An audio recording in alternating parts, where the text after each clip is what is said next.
Assalamualaikum warahmatullahi wabarakatuh. Selamat malam teman-teman semuanya.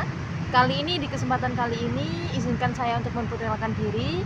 Perkenalkan, nama saya Farihatul Wardah. Saya adalah mahasiswa UIN Sunan Ampel, Surabaya.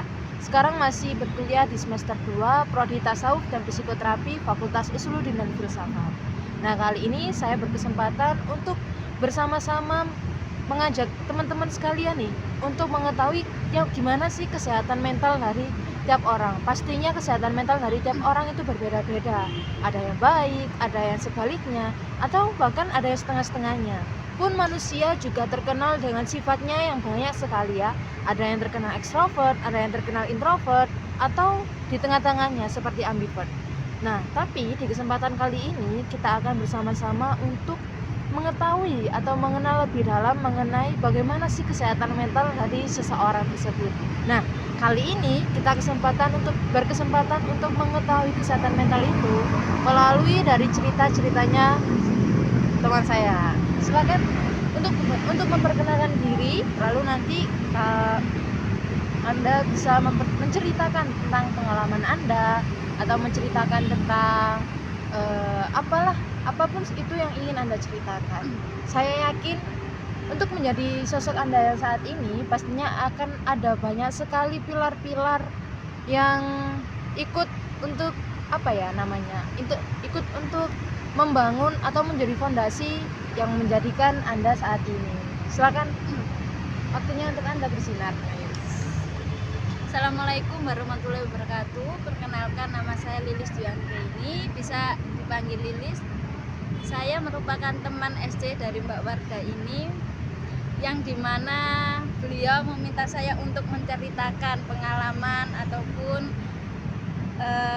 mengenai kehidupan saya yang berawal dari seorang yang extrovert ke introvert dan kembali lagi ke extrovert. Untuk pertama itu di jenjang umur sekitar 12 tahun itu saya menjadi orang yang extrovert ya.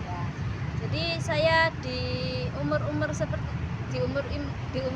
gitu saya itu benar-benar extrovert karena pertama saya benar-benar suka bergaul sama orang lain, mudah banget bergaul, mudah berinteraksi, ikut sejenis segala organisasi, seperti itulah. Dan untuk perlakuan saya sesama, untuk interaksi saya, kegiatan sosial saya itu juga benar-benar bagus. Dan itu terjadi di sampai umur 15 tahun. Dan ketika memasuki jenjang SMK, saya mendapatkan sesuatu pengalaman yang buruk, yaitu seperti jenis pembulian seperti itu, yang mengakibatkan saya dikucilkan. Dan itu kan membuat saya frustasi terutama, dan itu benar-benar membuat mental saya jatuh. Seperti yang tadinya saya benar-benar ekstrovert kesana kesini dengan gampang mudah berinteraksi, tiba-tiba menjadi orang yang pendiam, pemalu, dan juga untuk berinteraksi sama orang pun susah karena takut mendapatkan perlakuan yang sama seperti di waktu-waktu sekolah SMK itu. Karena pembulian yang seperti dikucilkan itu kan mempengaruhi menjadi orang yang pendiam, karena kalau dikucilkan kan otomatis kita nggak punya teman. Jadi untuk bercerita curhat itu pun terbatas karena nggak punya teman itu tadi ya. Dan setelahnya itu saya melakukan saya dengan perilaku introvert saya itu benar-benar menyebabkan saya menjadi pribadi yang benar-benar berbeda di mata keluarga saya. Di keluarga saya merupakan orang yang sama seperti extrovert, tapi karena dampak dari pembulian itu membuat saya menjadi pribadi yang introvert itu tadi. Dan untuk mengatasi selama saya di di usia masa-masa SMK itu, saya masih belum bisa menemukan cara mengembalikan diri saya itu seperti apa. Dan pada akhirnya ketika setelah kelulusan pun saya mulai bekerja dan mulai harus dituntut untuk mudah berinteraksi, komunikasi juga harus lancar, seperti itu kan kalau di dunia kerja. Jadi itu saya terapkan di dunia kerja. Alhamdulillah di dunia kerja saya itu memiliki lingkungan yang nyaman, orangnya juga ramah-ramah. Jadi itu merupakan salah satu penyembuhan yang awalnya saya seorang introvert menjadi orang yang kembali lagi seperti semula ekstrovert itu tadi. Karena lingkungan setelah bekerja itu benar-benar mempengaruhi juga. Jadi untuk menurut saya, karena perilaku pembulian itu memiliki dampak yang benar-benar ini dampak maaf Bener, ya, kena banget ya, gitu ya. benar-benar kena banget. Jadi saya Lanjut aja.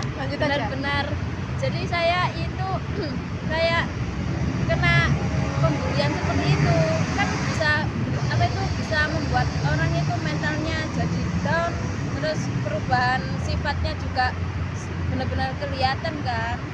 Maka dari itu untuk penyembuhannya ya di saat saya bekerja itu mendapatkan lingkungan yang baik, orang-orang juga ramah. Ya, tapi kalau kita lihat lagi sewaktu Kak Lilis mengalami kondisi di mana dirinya itu suka ngedown, nggak percaya diri, istilahnya yang dulunya menjadi orang yang extrovert banget, mudah untuk bergaul, mudah untuk kesana kesini, ramah, charming kayak gitu, bersinar kayak gitu, terus tiba-tiba menjadi orang yang kebalikannya dari itu, orang yang susah untuk berkomunikasi, sulit untuk beradaptasi, bertemu dengan orang lain. Itu kira-kira untuk apa ya, di saat-saat seperti itu gimana sih peran keluarga? Nah, itu Untuk untuk menguatkan Mbak Lilis kembali lagi menjadi orang yang dahulu, seperti orang yang semula, seperti Lilis yang sebenarnya itu gimana? Nah, untuk peran orang tua itu benar-benar penting ya Mbak Warda ya. Karena di saat aku mengalami kejadian itu, orang tua selalu bilang nggak apa-apa, kayak selalu disemangati gitu. Kamu lo bisa, kamu pintar, kamu pasti nanti itu bakal kembali lagi ke kamu. Apa yang diambil dari kamu bakal kembali lagi yang lebih baik untuk kamu seperti itu. Dan tidak hanya orang tua saya, tapi saudara saya, kakak saya itu selalu bilang, kamu nggak hanya punya mereka, kamu itu punya aku, punya keluarga yang selalu mendukung kamu, yang selalu mendorong kamu untuk kembali lagi ke sifatmu semula seperti itu. Jadi selalu ada kata-kata semangat seperti itu Mbak Warda, yang buat saya itu langsung emang sesuatu yang hilang pasti bakal kembali, intinya seperti itu. Jadi itu benar-benar penenang banget, meskipun saya butuh waktu untuk ini berubah menjadi extrovert lagi. Jadi Mbak Lilis tahu kalau Mbak Lilis jatuh, tapi Mbak Lilis juga sadar bahwa jatuhnya Mbak Lilis itu bukan jatuh ke dasar. Ya. Jadi Mbak Lilis masih bisa untuk merangkak dan terbang lagi menuju ke Lilis yang di tahun itu, Lilis yang di mana, Lilis yang sangat layak bersinar kayak gitu ya. Kalau boleh tahu, selain perihal keluarga, kira-kira apa lagi yang menguatkan Mbak Lilis, entah itu cita-citanya atau harapan dari orang tua barangkali yang menguatkan, atau keadaan dari Mbak Lilis sendiri yang mengharuskan bahwa aku nggak bisa selalu terkurung dalam situasi yang terpuruk kayak gini, aku nggak bisa terus-terusan kayak gini. Kira-kira apakah ada momen atau apakah ada sesuatu hal yang membuat Mbak Lilis bisa, dengan hitungannya itu cepet loh, dari SMK lulus dari SMK langsung bisa kembali ke awal semula, ke diri Mbak Lilis yang semula. Kira-kira apakah ada kayak hal-hal kayak gitu? Yang pertama itu ada faktor seperti tuntutan karena harus ya. Karena saya setelah SMK saya kan sudah meniatkan diri untuk bekerja Ya. dan di dunia kerja tidak bisa, saya harus kayak terpuruk, pendiam, kurang komunikasi, kan tidak bisa diterapkan di dunia kerja. Jadi saya berusaha untuk lebih banyak berkomunikasi, berinteraksi sama sama apa ini kalau di dunia kerja kan nggak bisa kalau harus diem aja nggak disuruh, makanya saya berusaha untuk mengambil yang bisa saya lakukan di sifat saya. Seperti sebelumnya saya bisa komunikasi, bisa berinteraksi dengan lancar, terus introvert, akhirnya di dunia kerja itu saya menerapkan itu. Jadi itu faktor pertama yang buat saya harus kembali ke sifat saya. Itu kan Di dunia kerja kira-kira teman-teman Mbak Lilis itu seperti apa sifatnya? Apakah mendukung atau apakah yang lainnya di dunia kerjanya Mbak Lilis? Mendukung ya. Oke. Jadi awalnya itu seperti karena faktor tuntutan dari faktor keluarga, terutama tuntutan ekonomi, terus tuntutan pekerjaan juga. Mbak Lilis harus dituntut seperti ini, menjadi seperti ini, yang awalnya terpaksa akhirnya terbiasa. Ya. Apalagi dulu basicnya Mbak Lilis emang itu orang yang ekstrovert, jadi itu merupakan suatu hal yang sebenarnya mudah aja. Tapi saya yakin ya Mbak Lilis tidak akan menjadi tidak akan kembali ke diri Mbak Lilis yang semula, karena misalkan tidak ada kecerdasan dari emosionalnya Mbak Lilis. Jadi Mbak Lilis itu sudah mampu untuk mengelola yang namanya kecerdasan emosional. Kadang orang itu kalau misalkan dia sudah terpuruk, apalagi sebelumnya dia nggak pernah terpuruk atau merasakan yang namanya kegagalan atau hal-hal yang lain, dia pasti akan jatuh terpuruk paling dasar. Tapi karena Mbak Lilis dulu sudah pernah mempunyai pengalaman yang membantu untuk membentuk mentalitasnya Mbak Lilis, akhirnya sewaktu ada kejadian di SMK itu bukanlah sebuah kejadian yang sangat-sangat membekas terlalu dalam, menancap terlalu dalam. Jadi sehingga di kemudian hari, beriring dengan waktu, seiring berjalannya waktu, akhirnya Mbak Lilis mampu untuk untuk sedikit demi sedikit untuk menyembuhkan dirinya, untuk menyembuhkan mentalnya. Tapi kalau bisa dilihat dari pengalamannya Mbak Lilis, satu Mbak Lilis masih melihat orang-orang yang membuli Mbak Lilis saat ini, kira-kira apa yang masih dirasakan oleh Mbak Lilis? Kalau yang dirasakan udah gak ada, cuma masih saya nggak bakal, saya sudah maafkan, tapi saya nggak bakal lupa. Oke. Ya. Jadi saya sudah maafkan, cuma nggak lupa, karena kejadian ini benar-benar nggak bakal bisa dilupakan gitu. Ya. Rumit segitu.